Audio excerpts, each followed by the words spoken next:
I'm very excited to have my next guest join us. She is a very talented singer and songwriter who just dropped a brand new EP called Breaking the Fourth Wall. Allison Ponthier. Hey, what's up? What's up? How are you? I'm good. I'm really excited. It's like a big day. It is. Yeah.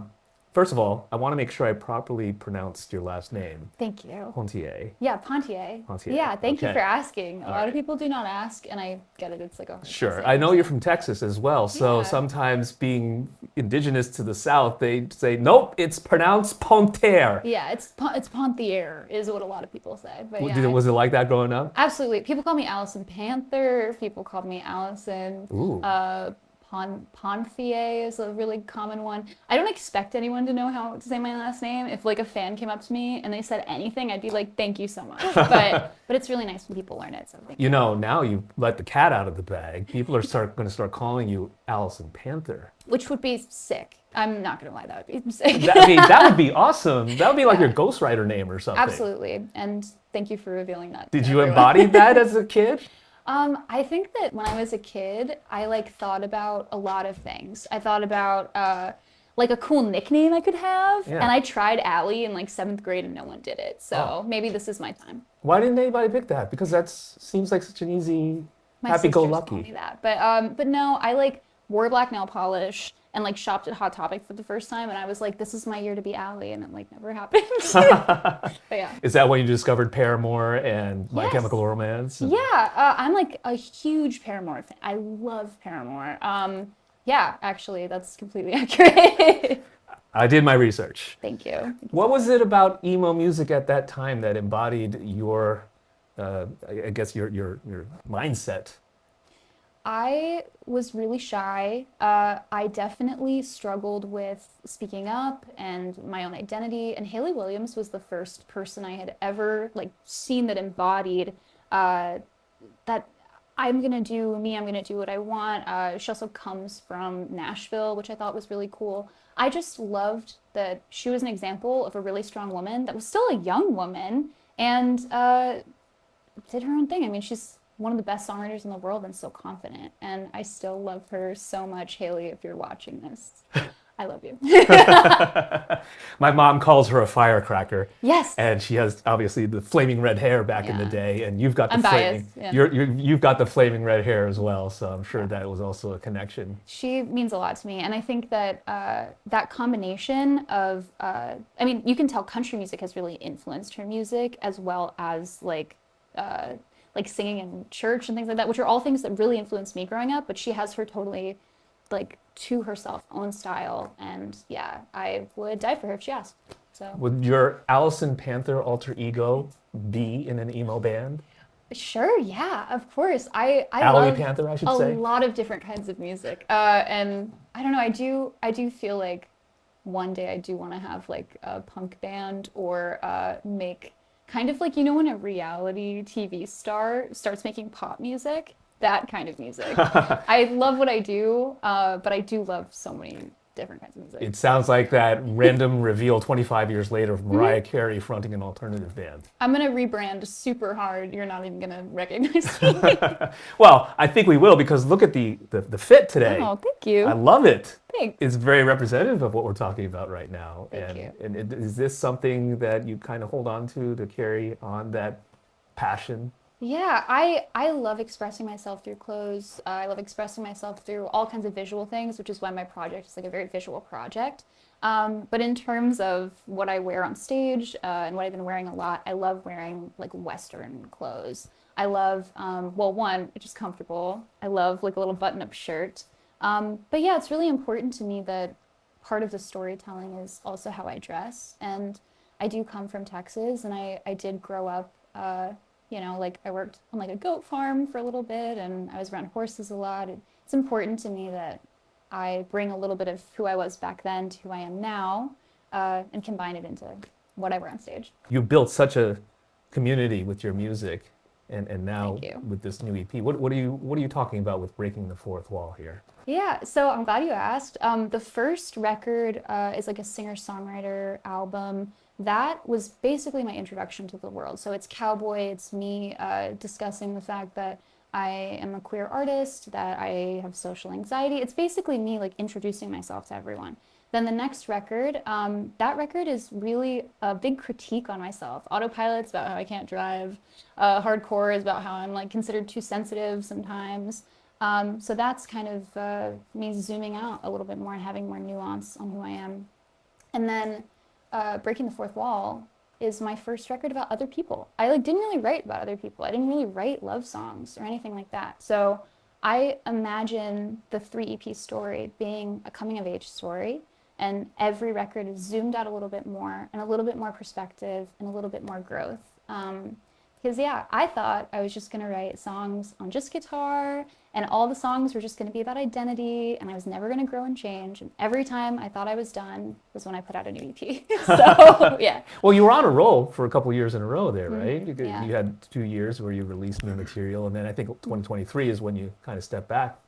What was going on in your life that gave you that perspective to say, let me start writing songs about other people and other experiences? I mean, to be totally honest with you, I like haven't really talked about this that much, but I thought I was going to stop making music. Like I went through something in 2022, 2023 where I was like, I don't know what I want, I don't know who I am, and I had to take some time to figure it out. And music is the love of my life.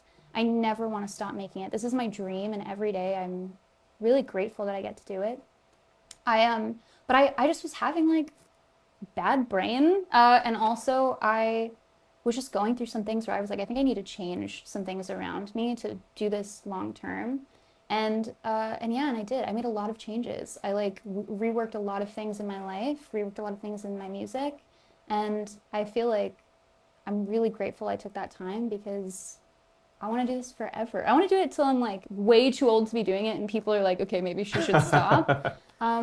And yeah, I mean, this record made me fall in love with music again, and I'm really grateful to my project. I was really socially anxious. I was really in a different place when I started this project, and the biggest gift that I ever received from this project was self-growth. So yeah, this was no different in the sense that this is the project that made me fall in love with music again. It's really curious that it took you a couple of years to find that, because you really broke out during the pandemic. Like you got signed in 2020, Yeah. released your debut in 21, and things, you know, we were all glued to our phones and nobody could see anybody, right? And then 22, I saw you.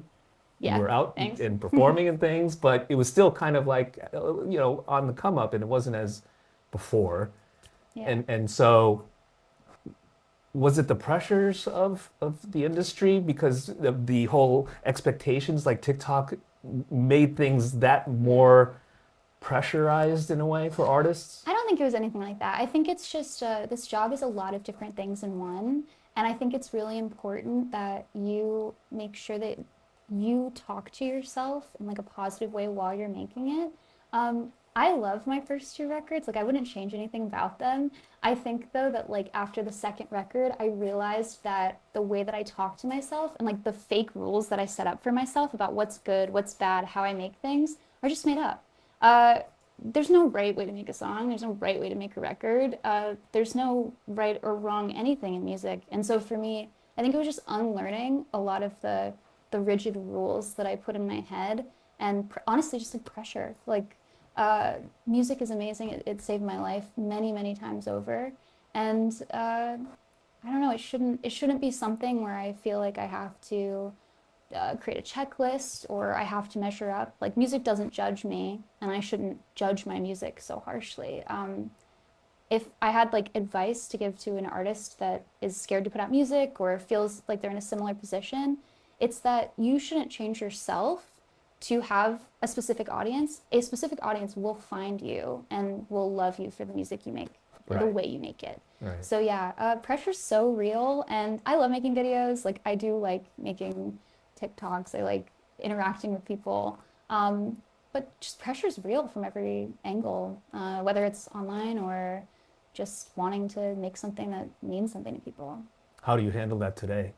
I think I have a really great support system, especially now. And honestly, like I literally just talk to myself all the time. I like correct thoughts. I love the saying that it's not the first thought that matters, it's the second one you have. If you have a thought that is unhelpful or pressure or something like that, you think, okay, that's not who I am, and that's not what I'm going to let affect me. So yeah, I have a really good support system around me.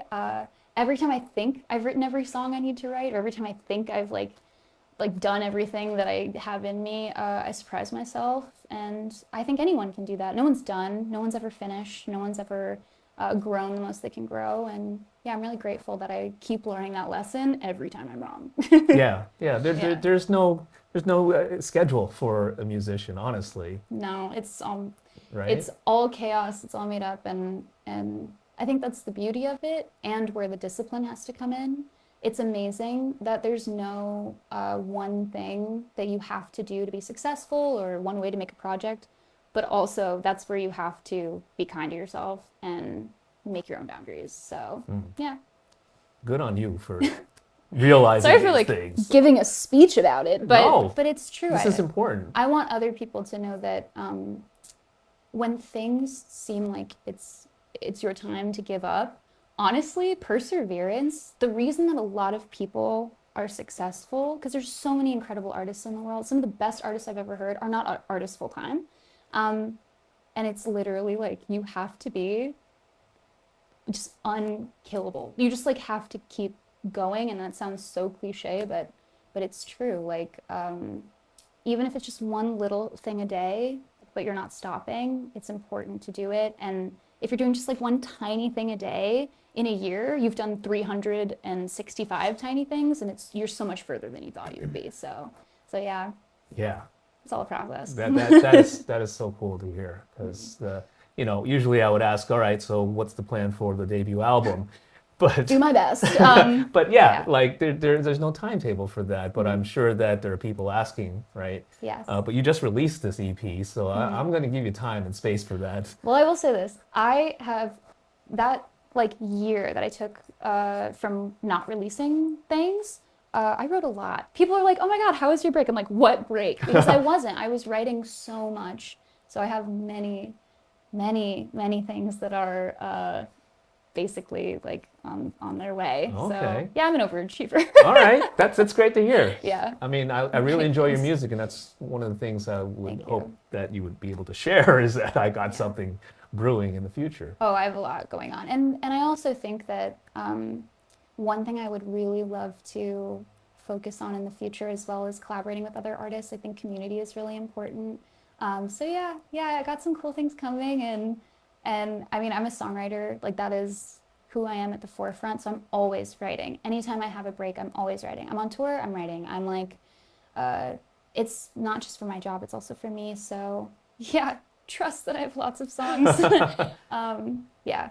Really great to meet you. It's great to meet you too. Thanks for having I really me. appreciate the time. This is really fun. I feel like, yeah.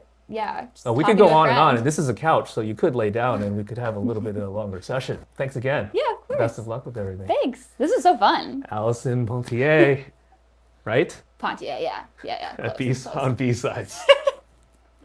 Thank you.